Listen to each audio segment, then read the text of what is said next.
Salut, salut, chers peuples d'Afrique, chers amis panafricanistes, chers combattants. Aujourd'hui, je viens envers vous pour vous expliquer un sujet sur les valises de 5 milliards qui ont été découvertes récemment à Ouagadougou, où des personnes qui voulaient entreprendre des actions de déstabilisation contre le Burkina Faso ont tenté de soudoyer les soldats avec 5 milliards de francs CFA. Bon. Moi, j'aimerais attirer un peu l'attention et puisque le sujet est soumis à l'appréciation du monde entier, chacun peut faire son opinion là-dessus, quitte à celui de croire ou de ne pas croire. Mais c'est pour dire qu'au Burkina, ce n'est pas un fait isolé, ce n'est ni la première fois ni la dernière fois que des individus, à travers eux, possèdent des liasses et des liasses de billets d'argent. Maintenant, je n'irai pas sur le cas de Bazoum au Niger où une importante somme découverte a été faite chez lui à domicile lors des perquisitions, mais je vais m'en tenir au Burkina Faso.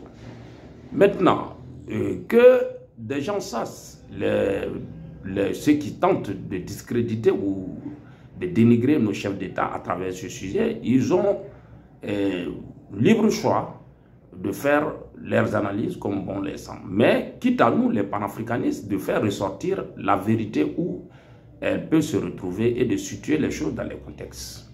Bien évidemment, en février, début novembre du moins 2022, à Ouaga 2000, il y a eu une découverte importante d'argent où les chiffres équivaudraient à 4 milliards de francs CFA avec des lingots d'or où un Indien a été arrêté. C'est pour vous dire qu'il y a de l'argent dans les domiciles chez nous ici. Également, en mi-novembre 2023, presque un an, à Ouagadougou, chez l'ex-DG qui a pris sa retraite en 2020, le DG de la douane à Adaman Sawadogo, il y a eu une découverte d'une somme très importante à son domicile dans une voiture banalisée où le service de renseignement a fourni des informations qui a permis à la police judiciaire de faire la découverte de plus de 400 millions de francs CFA en liquide cash sur le DG de la douane qui était en retraite. Bien évidemment, il y avait eu une découverte de 7 millions. Également, autant en 2012, dans le domicile de l'ex-DG Ousmane Guiro, il y a eu plus de 900 millions. C'est pour quand même expliquer à nos détracteurs, aux détracteurs des présidents de l'AIS, que réunir 5 milliards n'est pas une chose compliquée chez les politiciens, chez les malfrats, c'est les valets locaux de l'Occident. En rappel, lors de l'événement du 16 septembre 2015, où Diendéré faisait, et à travers le général Félon Djibril Bassoulé, ont eu à commettre l'irréparable en tuant des Burkinabés lors d'un push manqué. Lors de ce push, tous ceux qui ont été témoins à Ouaga le savent que l'argent circulait et des camions, des voitures ont été saisis avec une importante somme d'argent.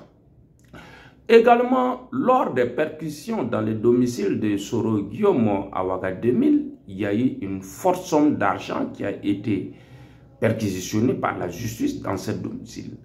Également, il y a eu le cas de Moustapha Tchafi, le conseiller terroriste de Ado actuellement, qui, à son temps, on a eu une forte somme d'argent chez lui. Donc, comme le disait, avant que Bala Sakandé, l'ancien président de l'Assemblée nationale du Burkina Faso, ne disparaisse, il y aurait, paraîtrait qu'il y a eu une forte somme d'argent qui a été découverte aussi dans son domicile. C'est pour dire que non seulement nos frontières sont poreuses, nous n'avons pas des moyens techniques et des moyens logiciels de pouvoir contrôler notre frontière pour empêcher les va-et-vient, les valises, mais surtout que la dernière découverte au niveau de Ouangolo par la police ivoirienne, des terroristes qui circulaient à moto avec des armes et des armements de guerre. Ça veut dire que nos frontières, nous n'avons pas assez de moyens pour sécuriser nos frontières. Ça veut dire que les trafiquants, à travers les vélos, les motos, sillonnent nos deux frontières. Et évidemment qu'il n'y a pas une bonne ligne de démarcation entre nos frontières. Quand vous partez dans les deux frontières qui relient le Burkina et le Ghana du côté de Dakola à travers Sampo et du côté Amélé, vous allez voir que les concessions sont collées entre les deux États, le Ghana et le Burkina. Presque les gens rentrent et sortent sans savoir qu'il a quitté le Burkina ou il a quitté le Ghana. Donc, il n'y a que quelques personnes qui puissent le savoir. Également du côté des 50C entre le Burkina et le Togo.